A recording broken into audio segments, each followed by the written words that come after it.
Nous sommes Tisha B'Av, une période sombre dans notre histoire, celle de la destruction du Beth Amikdash.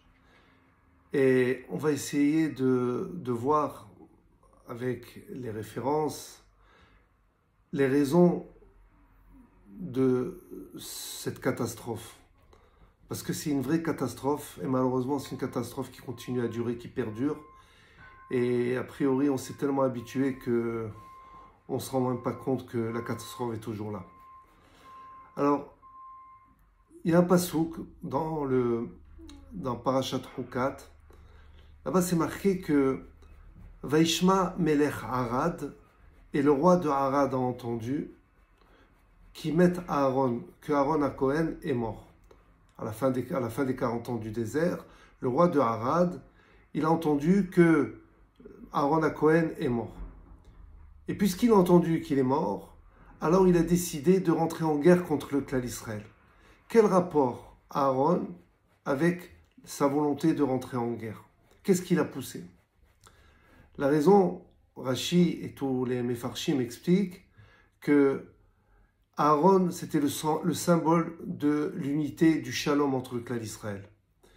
Et le fait qu'Aaron soit niftar, alors automatiquement cette unité, ce shalom va disparaître du clan d'Israël. Et donc, la seule manière de réussir la guerre contre le clan d'Israël, c'est justement lorsqu'ils ne sont pas unis, lorsqu'ils ne sont pas en shalom. C'est pour ça qu'il a décidé de rentrer en guerre au moment de la mort d'Aaron à Cohen. Alors, juste pour vous montrer cette illustration-là par une histoire, il y avait un roi qui avait un rave comme conseiller. Il était très proche. Et un jour, le rave lui a dit, tu sais, le roi lui a dit, tu sais, il y a un grand problème. C'est que je ne comprends pas pourquoi le clan d'Israël, c'est le peuple qui souffre le plus parmi tous les peuples, qui est le plus haï parmi tous les peuples, et qui est le plus poursuivi, et qui jamais retourne dans sa terre. Pourquoi? Pourquoi ça? Et le rave lui a répondu, c'est dur pour moi de te l'avouer, mais je te le dis, le clan d'Israël n'est pas en shalom entre eux. Le fait qu'il n'y ait pas de shalom dans le clan d'Israël, c'est ça qui cause que le monde entier ne nous aime pas. Et non seulement ça, mais c'est qu'ils réussissent dans leur volonté de nous détruire, malheureusement. Et s'il n'y avait pas que je vous on aurait disparu complètement de la surface de la terre. Le roi, il a dit, moi je ne comprends pas, je ne suis pas d'accord avec cette explication, je ne comprends pas. Alors, quelques jours plus tard, il a décidé de partir à la chasse, le roi. Et vous connaissez comment c'est la chasse à l'époque, c'est les corps, les chevaux, les chiens et tout. Et donc, il part à la chasse, et à un certain moment, il se perd dans la forêt, et lorsqu'il se perd dans la forêt, la nuit arrive, et vous savez qu'à l'époque, dans les forêts d'Europe centrale, c'était très dangereux. Alors, il décide de sortir de la forêt pour aller trouver où dormir et manger. Et il voit une maison, pas trop loin, allumée, et il décide de rentrer. La personne lui ouvre, c'est un juif. Il n'a pas dit qu'il était un roi, qu'il n'a pas dit qu'il était le roi, et le juif le prend, lui fait achnasat tochim, le reçoit bien, lui donne à manger, lui donne une chambre pour dormir et tout. Et le lendemain, le roi s'en va. Quelques jours plus tard, il y a tout un groupe de soldats qui vient chez ce juif-là pour l'emmener au palais. Évidemment, il a eu très peur, il ne comprenait pas pourquoi on l'emmenait comme ça. Et arrivé au palais, quand il voit le roi, il reconnaît le roi et il lui dit, tu me reconnais, j'espère, c'est toi qui m'as sauvé, en d'autres termes, c'est qui tu m'as hébergé cette nuit-là. Et je voulais te remercier. Demande-moi ce que tu veux. Demande-moi ce que tu veux. N'importe quelle chose, je te l'accorde. Dis ce que tu veux. Alors il dit, Majesté, vous savez, rien que le fait que je vous ai sauvé, c'est pour moi la plus grande récompense que je peux avoir. Mais, voilà. Vous savez, moi je suis un petit épicier, je gagne ma vie très difficilement. Et voilà, il y a quelque temps, il y a un autre de mes compatriotes qui s'est installé aussi en tant qu'épicier dans la ville. Si c'est possible, de tout faire pour lui fermer son magasin de manière à ce que je puisse travailler de manière normale. Le roi, il entend ça, il accède à sa demande et il appelle le Rav.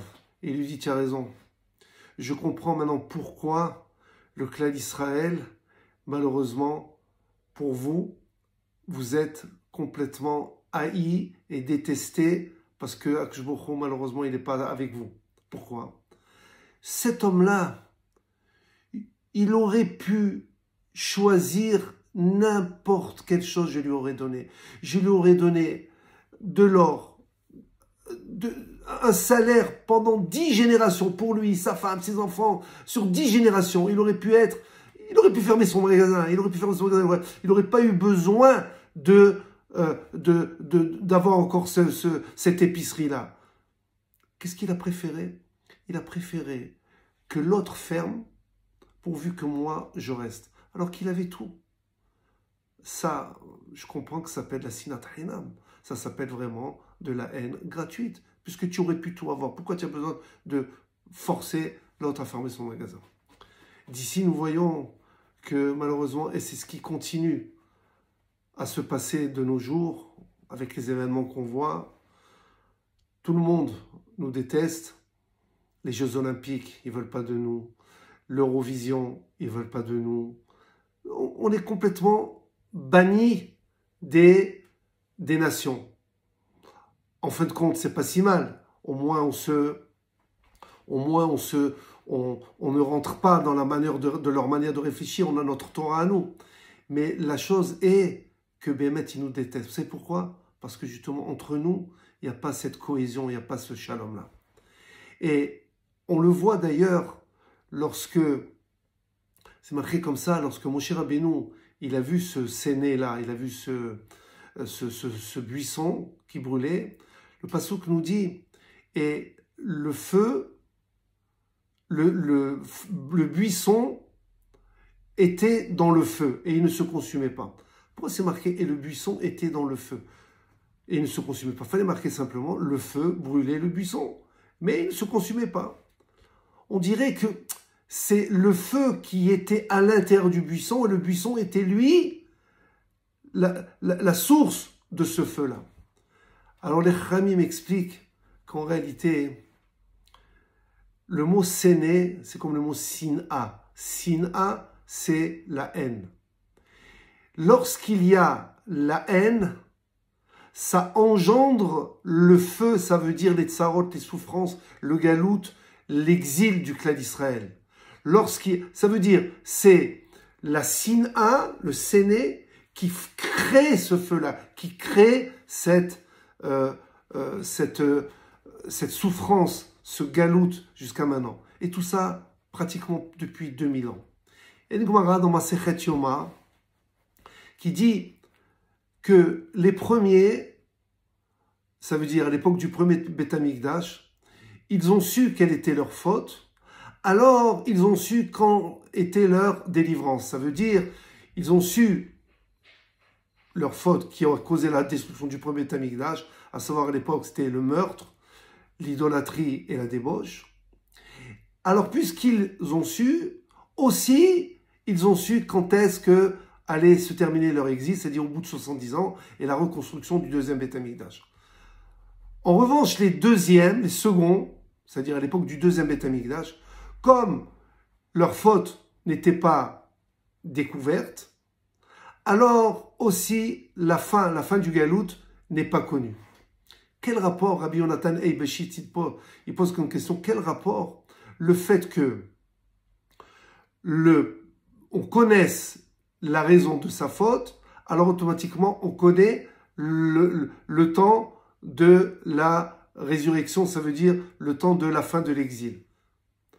Alors, les Chachamim expliquent comme ça. Rabbi Yonatan Eibeshit, il explique que les premiers ont pris conscience de leur faute. Ils ont pris conscience de la gravité de leur faute. à savoir les 3 fautes, le meurtre, la débauche et l'idolâtrie. Ils ont pris conscience. Ils ont pris conscience, ils ont fait tchouva. Alors automatiquement, leur délivrance est connue. Mais les seconds, à l'époque du deuxième Beth Amikdash, ils n'ont pas pris conscience, mais pas du tout, de la gravité de cette sinat hinam, de ce manque de shalom entre le clan d'Israël. Ils n'ont pas pris conscience. Puisqu'ils n'ont pas pris conscience, alors automatiquement, le temps de leur exil continue. Il faut qu'ils prennent conscience pour que l'exil s'arrête. L'un va avec l'autre. Et tant que cette sinat hinam existera dans le clan d'Israël, malheureusement, Chas v'Shalom, l'exil pourra encore perdurer. Pourquoi ça? Pourquoi faire en sorte que cet exil perdure? Alors qu'en réalité, il y a un médicament, celui de Avat Hinam. S'aimer entre nous, en tout cas au moins ne pas se détester. Pourquoi ne pas le faire? C'est le seul médicament qui puisse faire en sorte que nous puissions, en fin de compte, réussir. Alors, je voudrais justement parler de la fameuse histoire de Kamsa et Bar Kamsa. Tous vous la connaissez, je n'ai pas besoin de répéter exactement les détails, mais vous allez voir qu'il y a quelque chose ici, une question que pendant des années, personne a priori n'a remarqué, en tout cas moi je ne l'ai pas remarqué. Il a fallu que je voie le Maharsha, un des commentateurs du Shas, pour sentir cette chose-là qui était a priori tellement évidente. C'est que, vous connaissez l'histoire, il y a un monsieur qui a décidé de faire un grand mariage, une iloula, et il a invité énormément de personnes, de personnalités, même les rabbinim, et il a demandé à son serviteur d'aller porter l'invitation à un monsieur qui s'appelait Kamsa. Et voilà que son serviteur se trompe. Au lieu d'emmener chez Kamsa, il amène l'invitation chez Bar Kamsa. Et vous connaissez la suite. Bar Kamsa est parti à l'invitation. Il y a eu tout cet échange violent entre celui qui a invité et Bar Kamsa, jusqu'au moment où Bar Kamsa il était tellement vexé, il a décidé de provoquer les Romains contre le clan d'Israël pour se venger, et ça a été le début, le déclencheur de la destruction du deuxième Beth Amikdash. Et la Gemara dans Masechet Gittin dit tout a commencé à cause de Kamsa et Bar Kamsa. Tout a commencé à cause de Kamsa et Bar Kamsa. Pourquoi à cause de Kamsa et Bar Kamsa? Tu peux me dire Bar Kamsa, je comprends, parce que c'est lui qui a été, il est parti, en vérité il n'était pas le bienvenu, et il a causé par volonté de vengeance, il a provoqué l'autorité romaine, et donc ça a causé la destruction du deuxième Beth Amikdash. Ok, mais Kamsa, lui, c'était lui qui était invité. Il a pas fait de mal. Pourquoi on dit que c'est à cause de Kamsa et Bar Kamsa? Pourquoi on parle de son nom, Bichlal, et on dit en plus à cause de lui? Vous savez ce qu'il dit le Maharsha? Maharsha, il dit que Kamsa, c'était le père de Bar Kamsa. D'ailleurs, Bar Kamsa, le fils de Kamsa. Ça veut dire quoi? Ça veut dire si ce Bar Kamsa-là a suscité tellement de violence avec l'autre, évidemment, il n'est pas le seul, avec l'autre aussi, celui qui a fait la Séouda, celui qui a fait le mariage, c'est sûr. Mais ce Bar Kamsa-là, si il a continué à rentrer dans la mahloquette encore plus, c'est parce qu'il a appris de quelqu'un. De qui on apprend? Son père. Puisque Kamsa, c'était le père de Bar Kamsa, ce Bar Kamsa, il a pris de son père. Puisqu'il a pris de son père, c'est pour ça qu'on dit, c'est aussi la faute de Kamsa. C'est pour ça qu'on dit que tout a commencé à cause de Kamsa et Bar Kamsa. Parce que le père est fautif. Parce que quand, dans une famille, malheureusement, on voit les parents qui sont toujours en train de râler, et oui, c'est à cause de lui, c'est à cause de ci, c'est à cause de ça, mais pourquoi lui, pourquoi ci, pourquoi ça, sans arrêt, les enfants, ils apprennent. Et quand ils apprennent, ils vivent comme ça. Ils croient que c'est normal de toujours râler, de toujours critiquer, de toujours montrer que c'est nous qui avons raison. Et donc, là-dedans, les parents ont une responsabilité inimaginable. Il faudrait qu'on sorte de ce galout.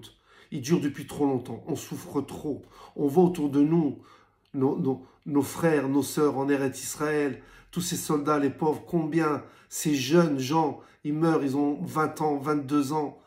Ils n'ont même pas su ce que c'est porter un enfant dans leurs bras. Akshbourou, c'est lui qui a décidé. On ne peut pas remettre en cause les desseins d'Akshbourou.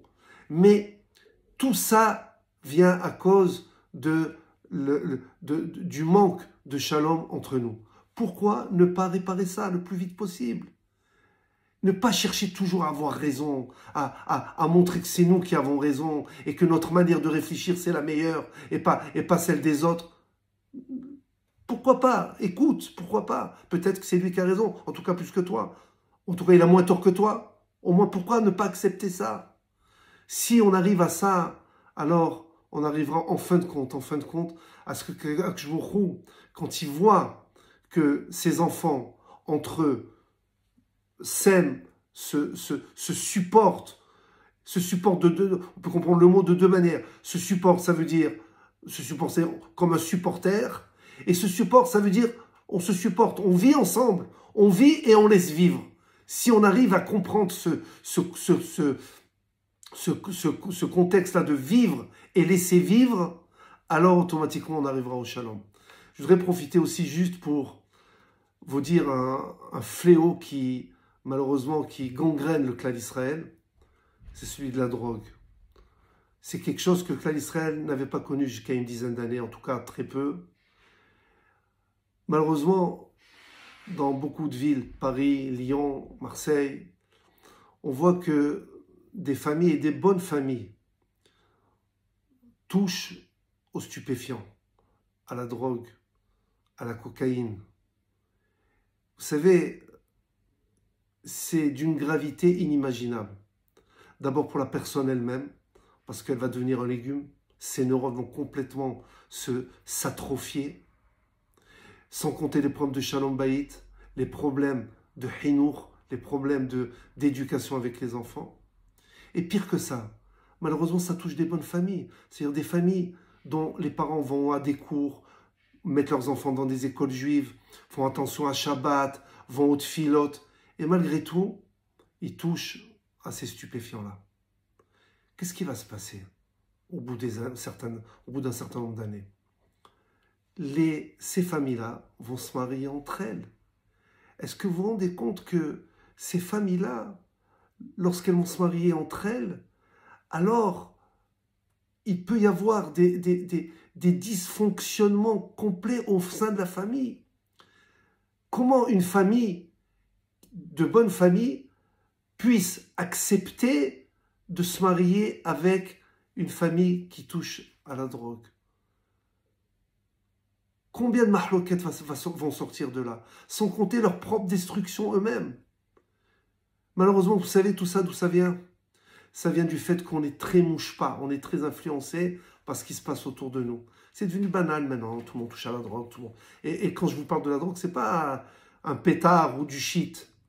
C'est du sniff, de la coke, des drogues très dures. Tout ça pour se donner de la force, pour essayer de profiter plus, de sentir plus, sentir beaucoup plus les besoins du corps et de la vie. Pourquoi? Pourquoi s'abîmer? Pourquoi s'abîmer? Surtout quand on sait les dégâts que ça peut causer. Je vous parle de ça, je me permets parce que c'est quelque chose qui m'a touché énormément lorsque j'ai entendu certaines personnes que je connais, des élèves à moi. Ça m'a tellement touché qu'il faut en parler. Il faut en parler absolument. Et que soit les parents, soit le couple entre eux doit faire attention à ça. La femme doit faire attention à son mari. Peut-être le mari doit faire attention à sa femme. Il faut faire attention. Ça ne peut être qu'une autre destruction de Beth Amikdash. Chaque foyer, c'est un Beth Amikdash. On a eu la destruction du Beth Amikdash, celui qui nous rassemblait. Pourquoi détruire aussi le Beth Amikdash de chacun d'entre nous, c'est-à-dire notre foyer? Qu'Akadosh Baruch Hu nous aide à faire en sorte que on se rend compte de ces choses-là et arriver à s'aimer les uns les autres de manière à ce que, Be'ezrat Hashem, la fin de notre galoute arrive on puisse rentrer en Eretz Israël sous les yeux des goïms qui, en fin de compte, quand ils verront notre cohésion et notre shalom, d'eux-mêmes, Akshbourg fera entrer dans leur esprit le fait qu'ils acceptent que le clan d'Israël est en fin de compte le peuple élu. Et tout ça, ça viendra par le shalom. Le seul médicament, c'est le shalom. Qu'Akshbourg nous aide dans sa Bezrat Hashem.